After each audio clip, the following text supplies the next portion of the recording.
Hey everybody, it's Jen in my kitchen. Today we're making braised sausage. So I said we're going to do lots of comfort food. This week includes beans again. So I hope you like beans. This one is another one that doesn't take a whole lot of work ahead of time, but you just have to be prepared. Soak your beans overnight if you can. Get them cooking on the stove like I have, and I'll show you how you want them just to simmer a little bit, bubble away, but not at a high boil. And so while that's going, we got our oven heating up to 300 degrees, and where all that delicious flavor comes in is the browning of our sausage and the browning of the onions, and then we've got some really great liquids going in there that have lots of flavor to begin with, and then we're going to braise for as long as we can possibly braise them until we have no more patience. So about 2.5 to 3 hours, and we'll get started on our browning of the sausage. So I have a jar of, this is our disgusting jar of delicious fat.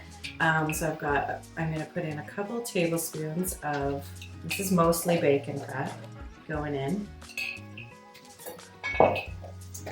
And so I've got my Dutch oven again, because we'll save on dishes. We can use that one. It can go straight into the oven. Hopefully you have an oven-safe pot or something like that, like a casserole dish that you can have on the stovetop and then just use. But if not, use a pan, brown your onions and your sausage. We're going to do our sausage first and then put it into an oven-proof dish.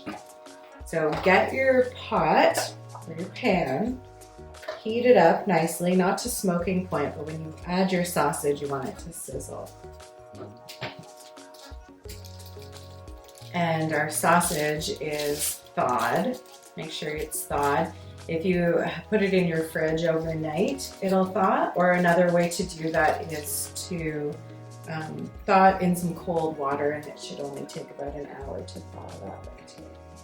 I just want to make sure my pot is nice and hot. I'll give it another minute. And while we're browning our sausage, we're going to slice up our onion and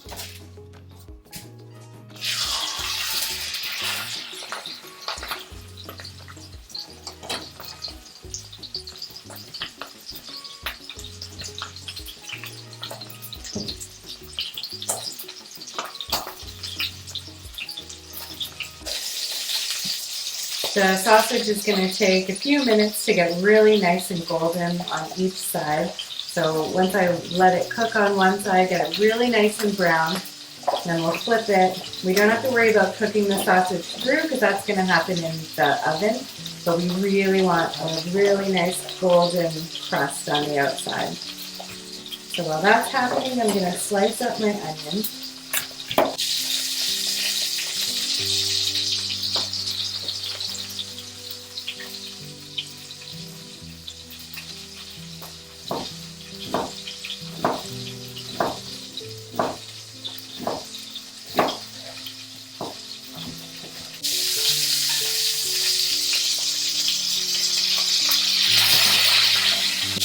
Just be very careful when you're flipping your sausage. There's quite a bit of fat in the sausage, and if it pokes out, I've seen it spray people. So just be very careful. You can use your lid to shield yourself while you're flipping it so you don't get sprayed in the face. I've been caught getting hot fat in the face. Is not fun.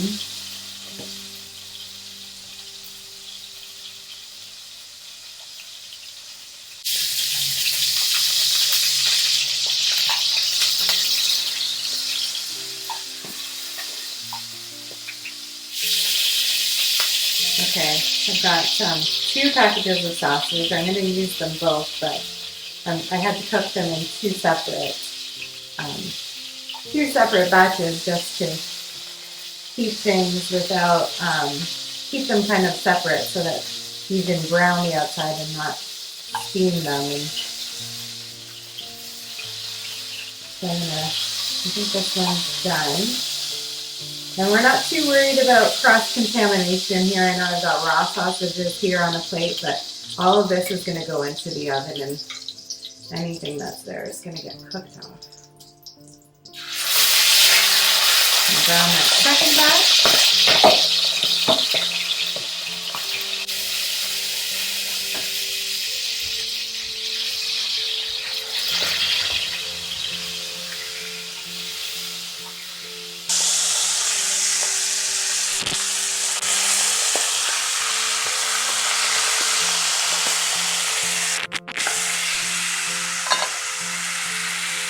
That side's nicely browned. I guess I was thinking the other thing that you could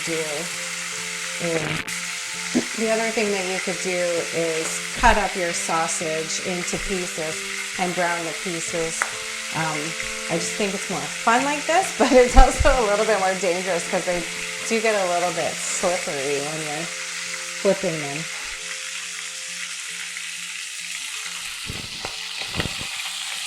How's that?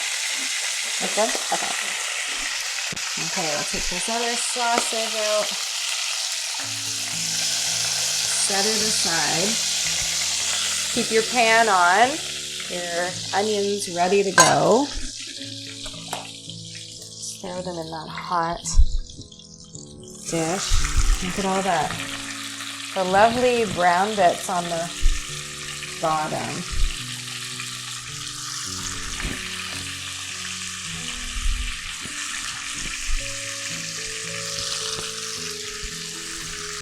All those brown bits are flavor. That's why it's so great to keep it all in the same dish. Yep. I'm just going to show you these like brown bits on the bottom. You can kind of scrape up. When we deglaze the pan too, those will come up into the sauce. But that is all flavor on the bottom there. So good. And so it's worth that extra step in browning your meat and browning the onions. I'll just add to the whole dish. So again, this is one of those like base recipes where once you do it, then you can kind of add your own embellishments. You could add some dried herbs if you like some thyme might be nice if you've got mushrooms lying around. I always like mushrooms and everything, so I would put some mushrooms in. We're going to throw in some greens at the end of the cooking. So if you have like heartier greens like collards or kale, you throw that in maybe for the last 15 minutes of cooking.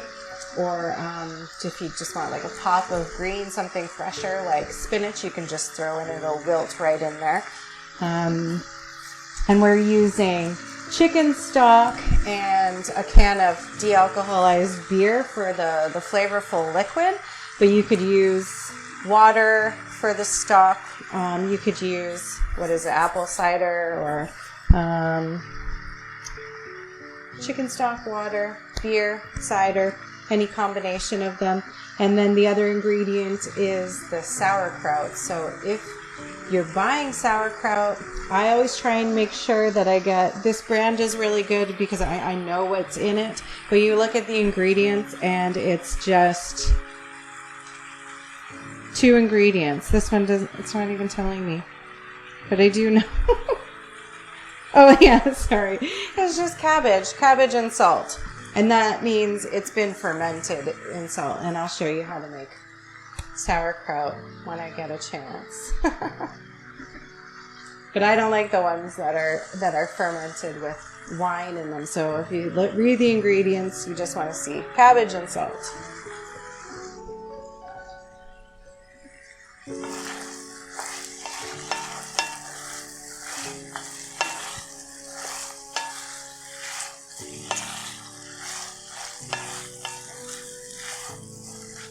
Okay, our onions are nicely cooked. Browned and lovely. So now what I'm going to do is get the sausage back in the pot, and as you'll see on my plate, there's some extra juices running out. We're going to pour those into. Get them to nestle around one another if you can. You got a round pot like mine.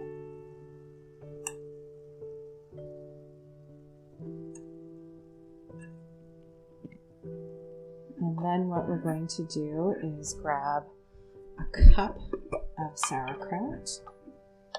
So you kind of want it drained. You don't want all that liquid. It's very salty. I'm just pulling my sauerkraut out with a fork, kind of squeezing it against the jar. Approximately a cup.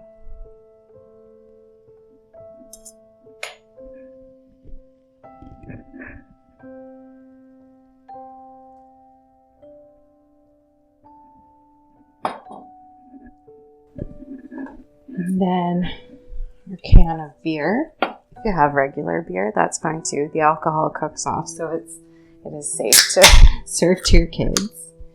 But I think why waste a good beer on this? And this is pretty good beer too. I saw de-alcoholized beer. It's really just for that flavor of beer. And I'll pour in that whole can. Oh, and my beans. My beans, they're mostly cooked. These are really nice, big, fat Lima beans. They're my favorite. They're when they're cooked, you'll see. If you like beans, these are the way to go. They're big and buttery kind of beans. So get those in the pot. That was a cup of dried beans, which is a lot. Once they're cooked, they do plump up so much. I'm just trying to nestle them in around the sausage. There we go. And then it said my recipe is a cup of stock, but my pot is getting quite full. So I think I'm just going to top it up with as much stock as I can. This is homemade stock. And water is fine too, but the stock just adds a little extra flavor. I'm really only putting this up to the top of the pot, so I still have to set my lid on there. And then that's going into our preheated oven, 300 degrees for 2.5–3 hours. And we'll see you when it comes out of the oven.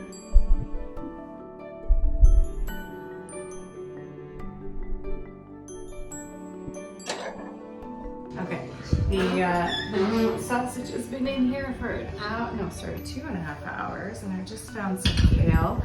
I'm gonna put it in. So when you take it out at 2.5 hours, you should see give them a taste. The beans should be cooked, the sausage should be soft. You wanna bring it in here and have a look. So that sausage is really soft and cooked and everything looks really nice. So I'm gonna put the kale in and then let it cook for another 15 minutes. You can taste it and make sure it's seasoned well enough. You might wanna add some salt at this point. Just stir in this kale and pop it back in for another 15 minutes and then it should be done. Ooh, final product. Serve that up in some bowls and get your crusty buttered bread out. This makes a really delicious meal. Okay, there you have it. I hope you enjoy this week's home-cooked comfort dinner. See you next week.